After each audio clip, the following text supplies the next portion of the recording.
Mike and Tom are registered with Stewart Partners Global Advisory LLC.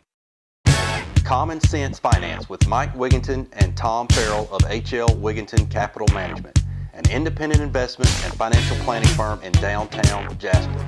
Mike is a chartered financial analyst charter holder, and Tom is a certified financial planner professional. They are here to discuss and give their thoughts on current financial and economic matters. Now, with Common Sense Finance, here are Mike and Tom. Welcome back to another edition of Common Sense Finance. I'm Tom Farrell. This is Mike Wiginton. You know, Mike and I were talking earlier about what's going on with the college kids these days. We both have kids that are working on getting their degrees now. And back in March, you know, the way kids receive their education, at least short term, changed drastically. They all went to exclusively online, doing the Zoom meetings, taking care of all your assignments that way. And this summer, my son took a couple classes and all online. Nobody was on campus.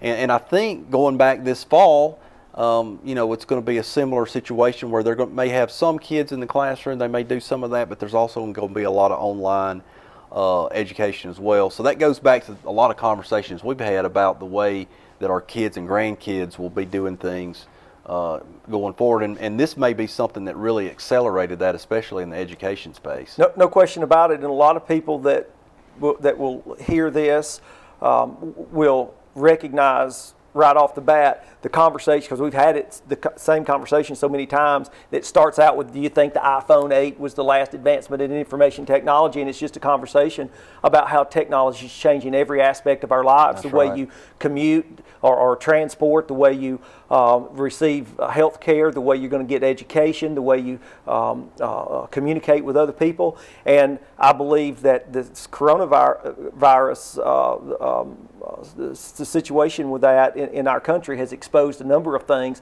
just like with the folks with health care going to their doctor. They're opening up a little app on their phone that takes them into a waiting room. In a few minutes, here's the doctor's face through a FaceTime app. Mm-hmm. And I think a lot of people are going to come away with that. There's no question saying, hey, I like that even better than going down to the doctor's office where I have to sit in a waiting room with a lot of sick people. I sit in the comfort of my own home. And they may have never even thought to do something like that if it hadn't been for their coronavirus. So this is speeding up a lot of the adoption of these kind of technologies. And I believe it's going to expose the classroom experience where, as you said, the technology's been there for ever since my oldest son, who just recently graduated, has been in school.